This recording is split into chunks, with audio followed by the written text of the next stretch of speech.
Ito partner, sa Negros Occidental ho ito, yung punong barangay ng Barangay Lantad, Silay City na suspects pamamaril sa Barangay Mambulak, Silay, sa Ayan. Silay, Negros Occidental. Yes. Kaninang umaga, sumuko na.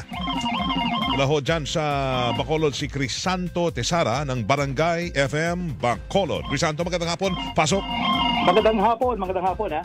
Sumuko na nga sa Negros Occidental Provincial Office si punong barangay Arnie Benedicto ng Barangay Lantad na suspect sa pamamaril sa Barangay Mambulak, Silay City, Negros Occidental.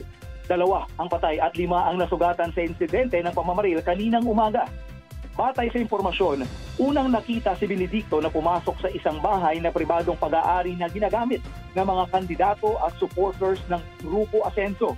Paglabas nito, bigla niyang pinaputukan ang mga tao sa labas ng bahay na mga volunteer naman ng Team Ugyon na nagmo-monitor sa umano'y vote buying